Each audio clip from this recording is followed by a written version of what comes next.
Assalamualaikum warahmatullahi wabarakatuh. Perkenalkan saya Fiza Sakira Rahab, mahasiswi Prodi S1 Fisioterapi dari Stika Siti Hajar Medan.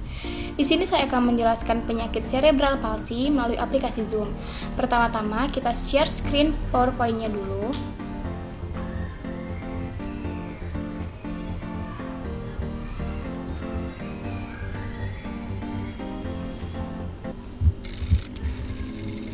Nah, PowerPoint-nya sudah terbuka. Baiklah, saya akan membacakan tentang penyakit cerebral palsy. Cerebral palsy atau lumpuh otak adalah penyakit yang menyebabkan gangguan pada gerakan dan koordinasi tubuh. Penyakit ini disebabkan oleh gangguan perkembangan otak yang biasanya terjadi saat anak masih di dalam kandungan. Gangguan perkembangan otak ini juga dapat terjadi ketika proses persalinan atau 2 tahun pertama setelah kelahiran. Gejala pada cerebral palsy yaitu, pada anak atau bayi yang terkena cerebral palsy dapat timbul sejumlah gejala berikut ini.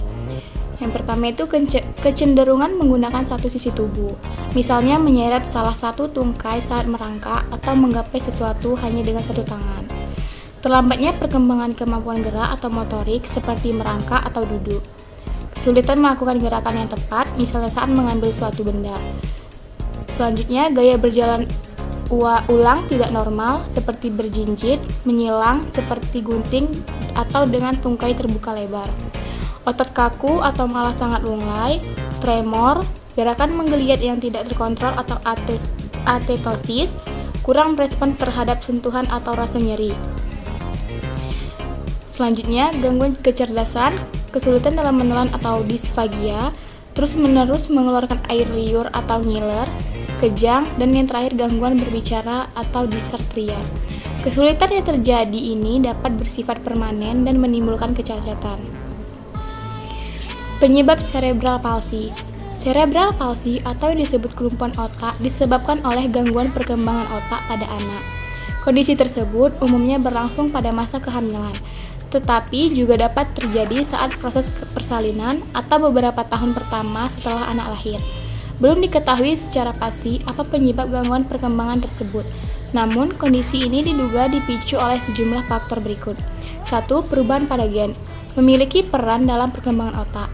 2. Infeksi saat hamil yang menular pada janin. Contohnya cacar air, rubella, sifilis, infeksi toksoplasma, dan infeksi sitomegalovirus.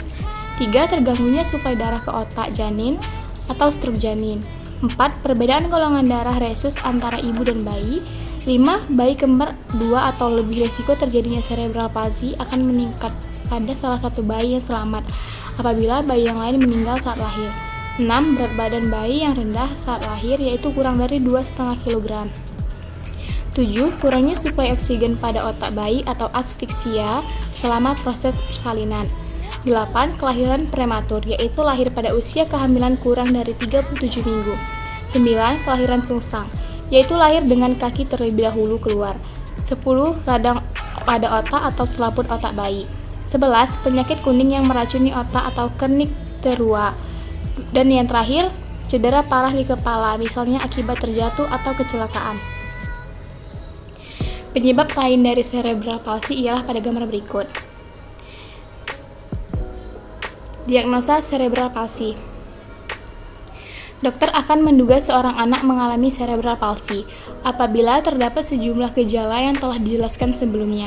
Namun, untuk memastikan, dokter akan menyarankan pemeriksaan lanjutan seperti elektroensefalografi atau EEG. EEG tersebut bertujuan untuk melihat aktivitas listrik otak dengan menggunakan bantuan alat khusus yang disambungkan ke kulit kepala.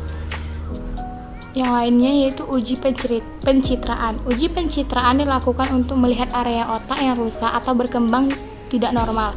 Sejumlah uji pencitraan yang dapat dilakukan adalah MRI, CT scan, dan USG.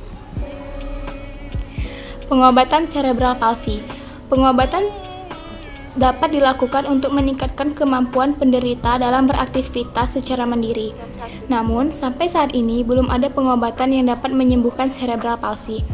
Metode pengobatan yang umumnya diberikan pada penderita lumpuh otak adalah obat-obatan. Obat-obatan digunakan untuk meredakan nyeri atau melemaskan otot yang kaku agar pasien lebih mudah untuk bergerak. Jenis obat yang digunakan dapat berbeda tergantung luasnya otot yang kaku. Pada kaku otot yang hanya terjadi di area setempat, dokter akan memberikan suntik botox atau botulinum toksin setiap 3 bulan. Botox juga dapat digunakan untuk mengatasi ngiler. Sedangkan untuk kaku otot yang terjadi di seluruh tubuh, dokter mungkin akan meresepkan diazepam dan baclofen. Yang selanjutnya itu terapi. Selain obat-obatan, berbagai jenis terapi juga diperlukan untuk mengatasi gejala cerebral palsy. Yang pertama itu fisioterapi. Fisioterapi anak bertujuan untuk meningkatkan kemampuan gerak dan kekuatan otot serta mencegah kontraktur atau pemendekan otot yang membuat gerakan menjadi terbatas. Berikut beberapa gambar fisioterapi terhadap cerebral palsy.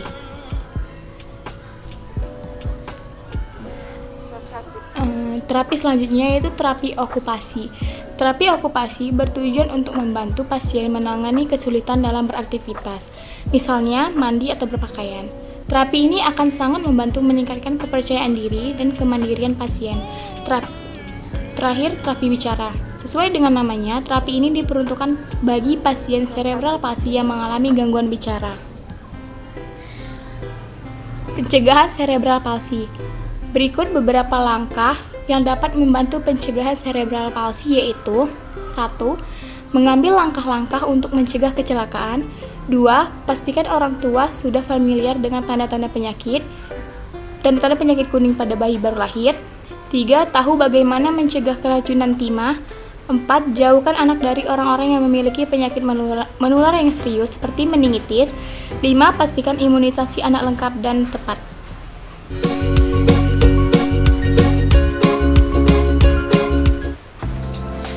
Baiklah, sekian presentasi saya mengenai penyakit cerebral palsy. Bila ada kata-kata yang salah, mohon dimaafkan. Wassalamualaikum warahmatullahi wabarakatuh.